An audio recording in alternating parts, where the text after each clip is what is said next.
welcome to App Growth Week Day 2. I am Eric Rosenberg, General Manager of Americas. I'm super excited to be hosting this panel with two amazing people. The name of this panel is Conquering User Acquisition in the Post-IDFA Era. So first and foremost on our panel today is Faith Price, who is a Director of Growth Marketing at DoubleDown Interactive. Faith was an early pioneer in the mobile game space. She fell into marketing and games and spent a large part of her career managing user acquisition and ASO. She began her career in digital marketing with well-known brands such as Drugstore.com, Expedia, and Big Fish Games. At DoubleDown Interactive, Faith and her team manage user acquisition, ASO, SEO, and ad monetization for casino and idle RPG titles. Let's give a quick clap for Faith. And moving along, we have Bernardo Ruiz, who's Senior UA Manager at Impala Studios. Bernardo is an accomplished marketing professional with solid experience in digital marketing, user acquisition, and retention. Bernardo worked on the marketing side with such brands as Kayak, Fishbrain, Rio 2016 Olympic Games, and Studio Seoul. Bernardo is currently responsible for UA at Impala Studios, a global development studio that creates, publishes, maintains its own mobile applications to make people's everyday lives easier. Welcome, guys. Glad to be here, guys. Likewise. So quick opening question. Why do we do it for so long? And why are we still in the industry? So panelists, you could jump in. I'd also like to maybe hear from the audience. Faith, you can start. Sure. So for me, like being in games and in marketing is sort of a perfect mix of two things that I love. As I mentioned, I sort of fell into this industry, but it's so interesting because I think with games, like especially mobile game marketing, we tend to be at the forefront of what's new and what's going on and where the industry is going in terms of marketing. I think with mobile game companies are the pioneers in all of the, like, how do we do apps? How do we do attribution? How do we do creative? Like, they take the risks. And then I think the rest of the industries, be it e-com or finance or health, they are sort of following in our footsteps. So that's why I do it. I think it's a great challenge. I think it's a really fast moving space, and it's just always exciting to be in. Amazing. And how about you? Yeah, I totally agree with Faith. I think that being in this industry, it's so challenging all the time. So it makes us be improving our capacity to do things differently all the time. So I think that's why I really love being in app marketing. Got you. Yeah, thank you. So we all know that we're moving towards a privacy-first world, a future with users being the ones to set terms over the data control. A recent report by Cisco showed that 90% of respondents will not make a purchase if it doesn't ensure their privacy. While for some advertisers, the elimination of IDFA back in 2021 seemed like the apocalypse, that was just the beginning of a massive change in favor of user privacy. So my question is, how did the budget change post-IDFA? Have they been redistributed between channels, or did the marketing mix remain the same? And what current consumer trends do you see? And how will they impact your own UA strategy? Faith, let's start with you. So I think as Niels mentioned in the last presentation, we did see a shift in budgets, right? Like we saw people moving away from iOS, wanting that security that they'd always had of absolute, or at least sort of the feeling of absolute attribution. And so there was a lot of investment in Android, but that's been over a year now. And so really what's happening now, I think, is there's the sort of the greater economic factors, and they're impactful. And we also see, right, like a continued spend away from, a move away from Facebook and other social medias. We saw more movement into Apple search, but people have realized that's not enough. There can't just be one player where you can get all of your installs from and do all of your marketing with. And so there is that search now for what's the next place, where's the next community where my users are spending time, right? Like, is it TikTok? Is it Be Real? Is it something we've never heard about now? And so the trend that I see is a movement towards diversification of channels. You know, there's new sources, there's CTV, there's out of home, there's which when I say new sources, right, maybe it's new sources for mobile. Like out of home's been around for a while, but it's not necessarily something that gaming and mobile apps have looked at. There's audio and podcasts. So we're considering carefully, you know, what to test. Does it provide a different value than what we have available? Like, we don't need more DSPs. There's already enough DSPs in the industry. What we need are really more disruptive channels. What can we look at that's beyond sort of in-game advertising? Where can we find new users moving forward? Thank you for that insight. I will go on to the next. Faith, this is towards you. When costs, CPIs, CPAs, or even CPPs go up, but the value of the app user or game player does not, what's the best way to address it, and how do you improve your own bottom line? I think as marketers, we always have to look at efficiencies.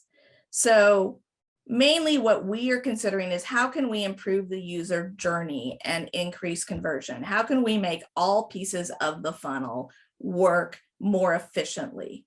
And then you have to layer on top of that the product side. One of the things that we are considering is, as you know, there's a very small number of users who make purchases, right? It's like the 80-20 rule.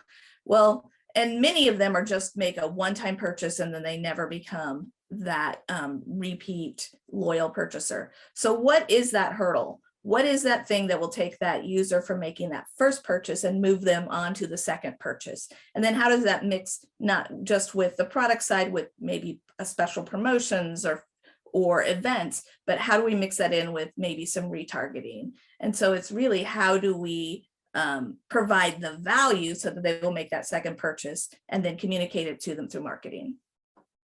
Thank you so much. Faith, I know you're pressed for time, so I'm going to ask this question to Bernardo, and then I'll keep one more question for him since he missed one.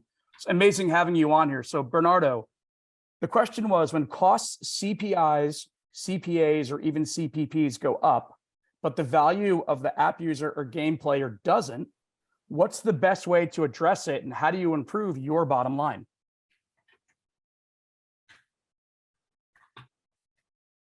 Providing value to our users. So when we understand that costs are going up, we just try to get new users that and make sure that they are even more valuable for us than the ones that we had before. And it all very tied to product strategy, right?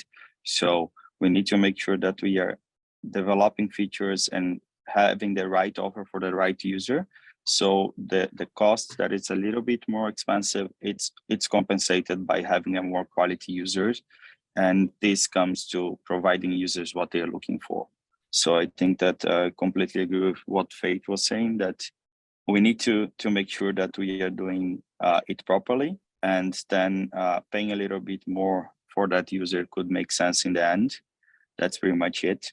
We tend to try to let's find those cheaper and more cost-effective users, but for me, in the end, this won't add up. So this strategy is really short-termed, and I think tying product with UA, it's always the best choice in this case. Thank you. I'm going to ask one more question, Faith, if you have to jump, or if you can give a quick answer, and then Bernardo, you can stay on for a minute. Based on your experience of testing and learning, what are your top 3 takeaways and key recommendations for teams reshaping their UA strategies going into 2023? So I think the first thing I would say is we need to have a quicker cycle of reevaluating our KPIs and our metrics.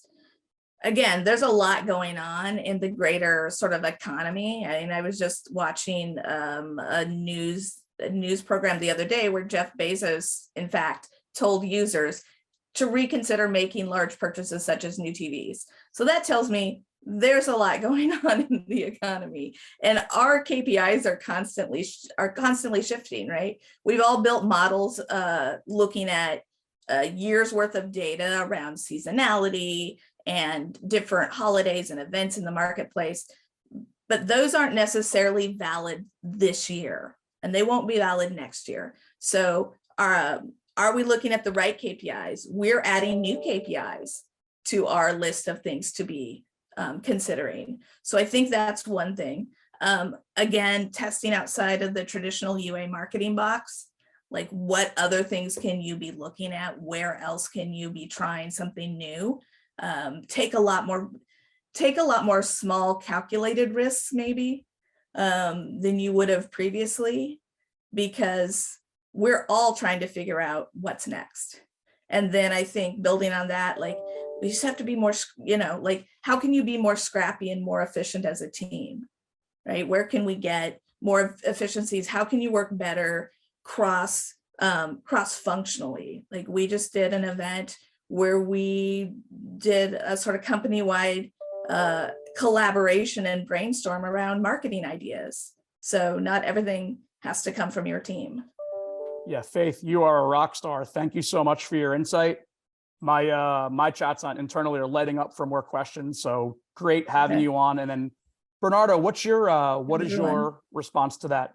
Your KPIs and be sure that you're looking at the right ones. I think that we have so many numbers nowadays that it's hard to follow a number that don't move anything forward, but you're believing that you're impacting the business, but in truth you're not. So first tip would be on top of your KPIs and the one that drives the business forward, and try to test things that move this KPI. So this will be the first thing.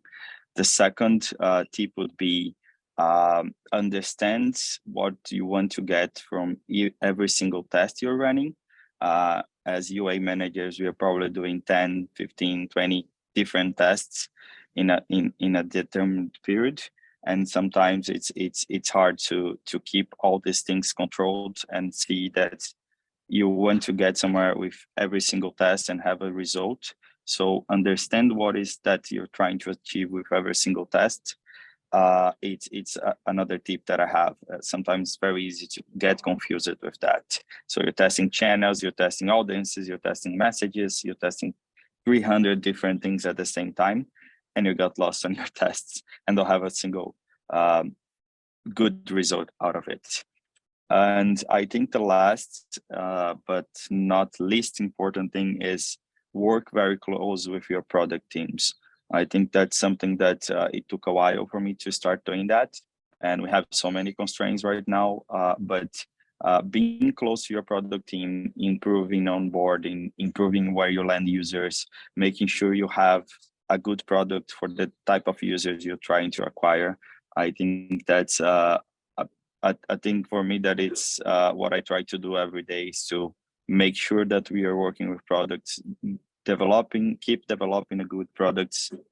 You guys probably do, but also make sure that you're delivering the message properly for each single type of customers that you have. But this all ties back to having a good product and making sure that users have the best onboarding experience for it, right?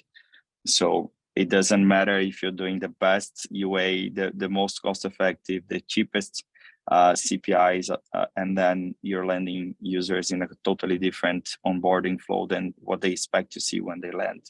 So that'll be these 3 tips from my perspective.